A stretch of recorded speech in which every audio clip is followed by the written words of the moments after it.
Varios días de cuarentena, sea obligatoria o sea voluntaria, sumado a la tensión que mucho provoca el actual contexto por coronavirus en Chile y obviamente también en todo el mundo, se ha vuelto frecuente escuchar que muchas personas se sienten ansiosas. Para conversar de este tema estamos junto a Daniel Sánchez, psicólogo y académico de la Universidad Central. ¿Cómo estás, Daniel? Muy buenas noches. Gracias por acompañarnos. Se habla de esta crisis sanitaria, de esta crisis por coronavirus. ¿Es una crisis de salud mental también? Nuestra sociedad vive en crisis de salud mental desde hace muchos años. Recordemos que nosotros no tenemos una ley de salud mental todavía en nuestro país, lo que hace que cualquier afrontamiento que tengamos a los temas de salud mental sean críticos, difíciles y por lo tanto, podríamos decir, dificultosos, sí. Como crisis de salud mental, claro, porque este fenómeno que estamos viviendo hoy día, unido a otros fenómenos que hemos venido arrastrando como sociedad, nos hacen estar en un estado como de mucha indefensión, de mucha vulneración respecto a nuestros propios procesos internos. Y en ese sentido, entonces, Daniel, ¿es normal, entre comillas, sentirse con angustia, sentirse ansioso? Lo que pasa es que ansiedad, angustia, crisis de pánico son cosas diferentes. Exactamente. Es completamente normal sentir ansiedad, es súper normal y es más importante todavía que como sociedad entendamos que los procesos mentales, los procesos emocionales no son un problema, sino que está bien que los sintamos y hay que aprender a amigarse con ellos.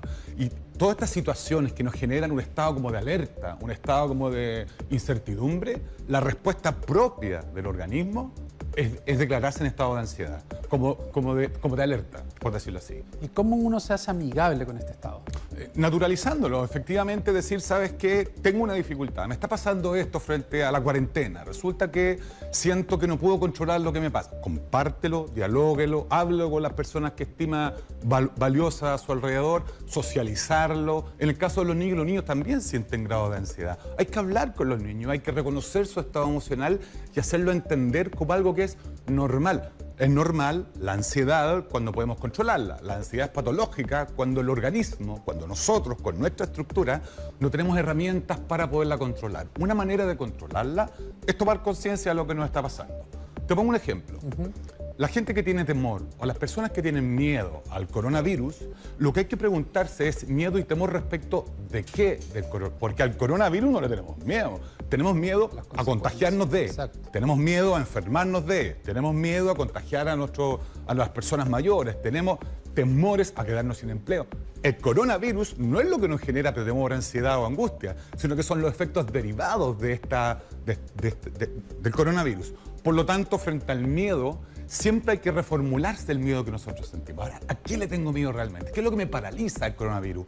Chuta, que mis hijos estén solos. Bueno, entonces trabajo esa soledad con mis hijos. ¿Y cómo se trabaja con los adultos mayores? Pensando en que además hay muchos de ellos, que sus familias y dentro de lo que se aconseja, no ha tenido una cercanía física y no ha tenido un acompañamiento para poder conversar precisamente estos temas. ¿Cómo se trabaja con los adultos mayores? A las personas mayores de partida, ellos están mucho acostumbrados a la soledad, porque viven solos en su gran parte, algunos, pero no están acostumbrados al abandono que podemos desarrollar respecto de ellos. Y una manera de no abandonarlos es acompañarlos. Puede ser llamarlos por teléfono, puede ser que las comunidades de edificios donde viven se preocupen de ellos, puede ser que los llamemos una vez al día, solamente para preguntarles cómo están, cómo se sienten y fundamentalmente que no se sientan desvalidos y abandonados frente a una cuestión que no sabemos cuándo va a terminar y hacerles ver también, es súper importante, Cristian, hacerle entender a las personas que esto va a terminar. No sabemos cuándo, pero va a terminar como han terminado montones de otras crisis sanitarias en la historia del mundo. Recordemos que hay virus con los que vivimos nosotros. El virus de la influenza, el VIH, son virus que nos acompañan, pero aprendemos a convivir con ellos con los debidos cuidados y las debidas vacunas. Hacerle ver eso a una persona mayor, que no está solo, que lo estamos acompañando, que hemos salido de esto. Yo a mi mamá le recomendé que caminara por el departamento y que contara los pasos. Mamá, cuenta los pasos que estás dando. Y me llama y me dice, Daniel, di 300 pasos hoy día. Perfecto, le digo, mamá, muy bien, fantástico. Mañana tienes que caminar más. Ya, me dice, voy a caminar 400. No, mamá, 301, 302. Y después de eso, al día siguiente, cuéntalos al revés, para que vaya ocupando su cabeza, para que entienda que tiene un sentido esto, ¿sí? Perfecto, Daniel. Muchísimas gracias por haber estado estos minutos con nosotros, tratando también de entender las consecuencias que hay en nuestra salud mental a propósito de la incertidumbre que genera precisamente algo desconocido.